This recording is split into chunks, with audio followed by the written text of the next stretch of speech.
اعوذ باللہ من الشیطان الرجیم، بسم اللہ الرحمن الرحیم۔ اسلامی تعلیمات کے ایک پروگرام کے ساتھ حاضر ہیں۔ آج کا ٹاپک ہے صبر و تحمل۔ صبر جو ہے وہ عربی زبان کا ایک لفظ ہے۔ اس کے معنی ہے روکنا، باندھنا، برداشت کرنا، عفو درگزر کرنا اور ثابت قدم رہنا۔ قرآن و سنت کی اصطلاح میں نفس اور اس کی جو ناجائز خواہشات ہیں اسے روکنے کا نام صبر ہے۔ ضروری نہیں کہ ایک انسان کی ہر بات دوسرے کو پسند آئے، لازمی نہیں، اختلاف بھی ہو سکتا ہے۔ صورت میں جب اختلاف ہوتا ہے تو جو بعد والی صورتحال ہے اس کو ٹیکل کرنا، ہینڈل کرنا اور اس کو برداشت کرنے کا نام بھی صبر ہے۔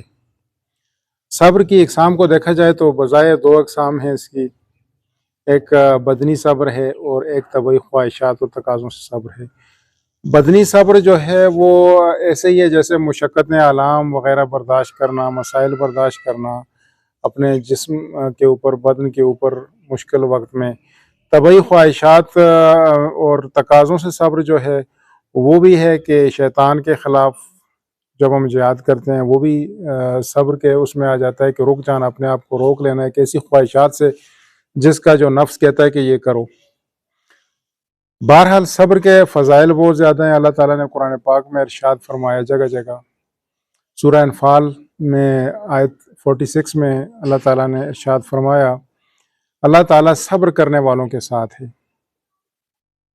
اسی طریقے سے سورہ نحل میں آیت 96 میں اللہ تعالیٰ فرماتے ہیں صبر کرنے والوں کو اس کا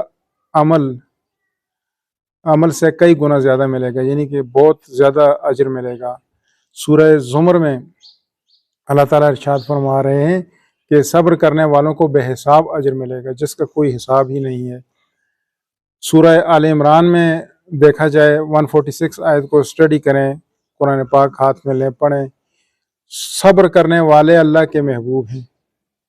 سورہ بقرہ میں دیکھ لیں، آیت نمبر 155 سے لے کر 157 تک پڑھیں اس کو تو اللہ تعالیٰ ارشاد فرماتے ہیں اعوذ باللہ من الشیطان الرجیم، بسم اللہ الرحمن الرحیم، وَلَنَبْلُوَنَّكُمْ بِشَيْءٍ مِّنَ الْخَوْفِ وَالْجُوعِ وَنَقْصٍ مِّنَ الْأَمْوَالِ وَالْأَنفُسِ وَالثَّمَرَاتِ، کہ اللہ تعالیٰ فرما رہا ہے کہ اور ہم تمہیں ضرور آزمائیں گے کسی قدر خوف اور بھوک سے اور مالوں اور جانوں اور ثمرات کے نقصان سے، اور اے نبی بشارت دے دیجئے ان صبر کرنے والوں کو۔ تو صبر کرنے والوں کے لیے خوشخبری ہے، وہ خوشخبری دنیا میں بھی ہے اور خوشخبری آخرت میں بھی ہے۔ اسی طریقے سے 156 نمبر آیت میں اگر دیکھیں تو اللہ تعالیٰ ارشاد فرما رہے ہیں الذین اذا اصابتهم مصیبہ قالوا انا للہ وانا الیہ راجعون، کہ یہ وہ لوگ ہیں جن کے اوپر جب مصیبت پہنچتی ہے، مصیبت پڑتی ہے تو وہ کہتے ہیں ہم تو اللہ کے ہیں اور اسی کی طرف لوٹ کر جانے والے ہیں۔ آیت 157 میں اللہ تعالیٰ ارشاد فرماتے ہیں آگے اولئک علیہم صلوات من ربہم ورحمہ واولئک هم المہتدون، کہ یہ وہ لوگ ہیں جن پر ان کے رب کی طرف سے درود ہیں اور رحمت ہے، اور یہی لوگ ہدایت یافتہ ہیں۔ تو دوستو، بزرگوں، بات یہ ہے کہ اگر مزید اسٹڈی کیا جائے صبر کے حوالے سے تو صبر کی اہمیت بہت زیادہ ہے، اس کا پھل میٹھا ہے۔ میٹھا پھل جو ہے اس کا اندازہ آپ سورہ عصر سے لگا لیں، سورہ عصر کو اٹھائیں پڑھیں، چھوٹی سی صورت ہے۔ والعصر، اللہ تعالیٰ قسم اٹھا رہا ہے یہاں پہ، اور قسم ہے زمانے کی، ان الانسان لفی خسر، تو نقصان میں ہے، خسارے میں ہے کون؟ بے شک انسان خسارے میں ہے۔ لیکن آگے اللہ نے فرمایا الا الذین آمنوا وعملوا الصالحات، مگر وہ لوگ جو ایمان لائے اور نیک اعمال کرتے رہے، وہ لوگ خسارے میں نہیں ہیں۔ ساتھ دو اور بھی ملا لیے، وتواصوا بالحق وتواصوا بالصبر، اور حق بات کی تلقین کرتے رہے، وصیت کرتے رہے، نصیحت کرتے رہے، وتواصوا بالصبر، اور کیا کرتے رہے؟ صبر کی نصیحت وصیت کرتے رہے۔ جو صبر ہے وہ اللہ والوں کا، صالحین کا، نبیوں کا شیوا رہا ہے۔ نبوت کے 7ویں سال شیب ابی طالب کا واقعہ آپ کے سامنے ہے۔ حضور پاک صلی اللہ علیہ وآلہ وسلم کا جو خاندان ہے وہ تقریباً کم و بیش 3 سال تک محصور ہو کر رہ گیا، قطع تعلق کر لیا،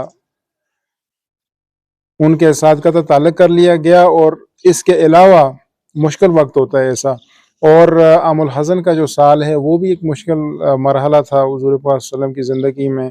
چچا حضرت ابو طالب چلے گئے دنیا سے، زوجہ محترمہ جو ہمیشہ ساتھ دیا کرتی تھیں حضرت خدیجہ الکبریٰ رضی اللہ تعالیٰ عنہا، وہ ساتھ چھوڑ کر دنیا سے پردہ فرما گئیں۔ تو اس وقت بھی دیکھیں، مشکل وقت میں بھی تو اللہ تعالیٰ جو ہے حضور پاک صلی اللہ علیہ وسلم کو کیسے تسلی دی، کیسے رہنمائی کی اللہ نے اپنے رسول پاک صلی اللہ علیہ وسلم کی۔ سورہ یونس 109 میں ذرا دیکھیں نا، پڑھیں اس کو، وَاتَّبِعْ مَا يُوحَىٰ إِلَيْكَ وَاصْبِرْ حَتَّىٰ يَحْكُمَ اللَّهُ وَهُوَ خَيْرُ الْحَاكِمِينَ۔ وَاتَّبِعْ، اور جو کچھ آپ کی طرف وحی کیا گیا ہے، ما یوحیٰ، وَاتَّبِعْ ما یوحیٰ، جو وحی کیا گیا ہے آپ کی طرف، الیک، وَاصْبِرْ، اور صبر کیجئے، اس پر چلیں اور صبر کریں یہاں تک کہ اللہ تعالیٰ فیصلہ کر لے، اور اللہ تعالیٰ بہت ہی بہتر فیصلہ کرنے والا ہے۔ تو صبر جو ہے اس کی بہت اہمیت ہے، بہت فضیلت ہے۔ ابھی رمضان المبارک کا مہینہ چل رہا ہے، تو صبر جو ہے ہمیں رمضان سے بھی ہمیں ایک اللہ تعالیٰ ہمیں انسان کو سکھانے کے لیے بھوک پیاس بھی ہے اور ساتھ صبر بھی ہے، رکنا ہے ہم کی کئی چیزوں سے۔ تو روزہ بھی ہمیں صبر کی طرف لے کر آتا ہے، صبر کو سکھاتا ہے ہم کو۔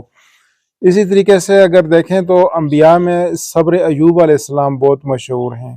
اس حوالے سے ایوب علیہ السلام بہت ہی امیر کبیر تھے، ان کے گھر کی جو چھت تھی وہ گر گئی تھی، تو چھت گری، ان کے جو بچے تھے وہ دنیا سے چلے گئے، ان کے جو جانور تھے کئی قیمتی مہنگے جانور ختم ہو گئے، کچھ باقی نہ رہا، اور باقی جو تھی صحت وہ بھی چلی گئی، اور جسم میں کیڑے پڑ گئے، کئی سال تک لمبی بیماری گزاری، لیکن وہ صبر کرتے رہے اور شکر کرتے رہے۔ سورہ انبیاء میں اللہ تعالیٰ ارشاد فرما رہے ہیں، وَأَيُّوبَ إِذْ نَادَىٰ رَبَّهُ أَنِّي مَسَّنِيَ الضُّرُّ وَأَنْتَ أَرْحَمُ الرَّاحِمِينَ، اور یاد کرو، اور ایوب کو یاد کرو جب اس نے اپنے رب کو پکارا کہ مجھے تکلیف پہنچی، اور یا اللہ پاک تو بہت مہربان ہے، بہت کریم ہے، ارحم الراحمین ہے۔ یونس علیہ السلام کو تکلیف پہنچی، یونس علیہ السلام کو بھی جب وہ اپنی امت کو چھوڑ کر چلے گئے تو مچھلی کے پیٹ میں جب چلے گئے، وہاں پہ پھر ان کو اللہ تعالیٰ کا شکر ادا کرنا تھا، شکر ادا کرتے رہے اور ایک دعا کرتے رہے، لا الہ الا انت سبحانک انی کنت من الظالمین، کہ یا اللہ تیرے علاوہ کوئی معبود نہیں، تو پاک ہے، یقیناً میں ظالموں میں سے ہوں۔ آدم علیہ السلام کو دیکھ لیں کہ آدم علیہ السلام جب دنیا میں جنت سے دنیا میں لائے گئے تو مصائب مشکلات میں وہ بھی اللہ کو یاد کرتے رہے، اور یہی کہتے رہے، ربنا ظلمنا انفسنا وان لم تغفر لنا وترحمنا لنکونن من الخاسرین، کہ ربنا، اے ہمارے رب، ظلم کیا ہم نے اپنی جانوں پر، اور یا اللہ پاک اگر آپ نے ہمیں معاف نہ کیا، ہمارے اوپر رحم نہ کیا، تو ہم بھی خسارہ پانے والوں میں سے ہو جائیں گے۔ اسی طرح لقمان علیہ السلام بھی، انہوں نے بھی صبر کی تلقین کی اپنے بیٹے کو کہا کہ نماز قائم کرو اور لوگوں کو نیکی کی تلقین کرتے رہو اور برائی سے روکو، بے شک یہ بہت بڑی ہمت والا کام ہے۔ تو دوستو، اللہ تعالیٰ نے ایک اور جگہ پہ سورہ الانبیاء آیت نمبر 85 میں فرمایا، وَإِسْمَاعِيلَ وَإِدْرِيسَ وَذَا الْكِفْلِ كُلٌّ مِّنَ الصَّابِرِينَ، اسماعیل، ادریس علیہ السلام اور ذا الکفل علیہ السلام سب کیا تھے؟ یہ اللہ کے پیارے سب صبر کرنے والے تھے۔ تو دوستو دیکھو، صبر کی یہ چند باتیں جو تھیں صبر کے حوالے سے اسلامی تعلیمات سے ہم نے پک کر کے آپ کے سامنے لے کر آئے۔ اسلامی تعلیمات کے حوالے سے جو مزید پروگرام ہیں ان پر بھی ہم بات کرتے رہیں گے۔ تب تک کے لیے اجازت دیں، اللہ حافظ، السلام علیکم۔